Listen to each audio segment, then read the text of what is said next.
Improving the quality of life of citizens is at the heart of good governance through deliberate plans, policies, and processes that guarantee desired outcomes. In a region like West Africa with a history of civil wars, bloody coups, and tyranny, democracy offers a platform for positive change through free and fair elections. Sierra Leone recently had its general election, and there are hopes that the country will follow in the steps of peaceful political transition in Nigeria, the Gambia, Ghana, and Liberia. Joining us now to analyze the region's political journey so far is Yusuf Shamsuddin, a senior programs officer at the Center for Democracy and Development. He joins us from our Abuja studios. You're welcome to Africa 54. Yeah, thanks for having me on the program. What's your assessment of the elections in Sierra Leone, although, there's a likelihood of a runoff presidential poll? Definitely, I will tell you that it's somehow too early to have a general perspective share a general perspective on how the election has been conducted so far. But looking at what has happened, particularly in pre-election day and the election day, looking at some of the reports that are already showing out from ECOWAS, from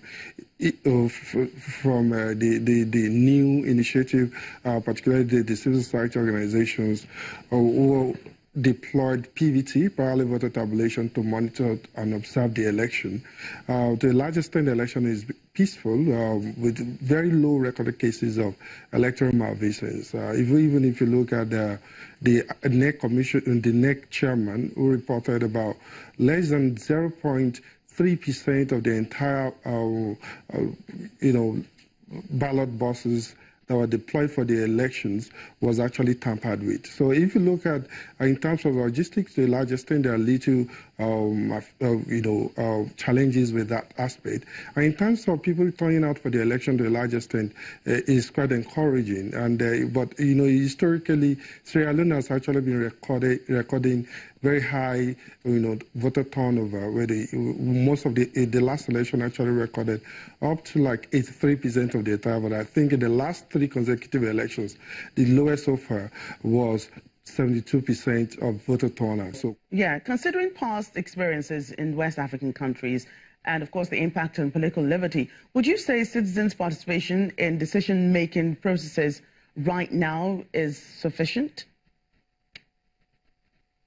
Totally, I will tell you it's not sufficient, because even if you look at the history of elections generally in Nigeria, as well as some of few other countries in West Africa, we often do not raise this question of citizens, not really participating mostly in the electoral process. Even if you look at Burkina Faso, where there was social movement, even in Gambia, a few other cases like Senegal, in the last few elections, the level at which citizens are engaging the entire decision-making processes is quite limited. Look at the budget formulation processes. And when you talk about development, participation in budget formulation and implementation process is one of the critical elements of it, because budget defines the government, our government will be able to implement some of the policies that they've outlined to implement.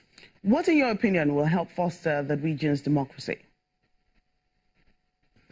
Yeah, I think one thing is well-elected citizens. Citizens need to be enlightened, but not only talking about engaging in the political or electoral process at the time that the election is coming.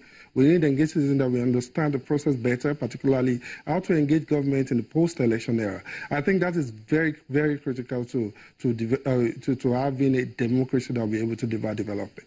Because there are a lot of processes for policy formulation, budget implementation, formulation and implementation.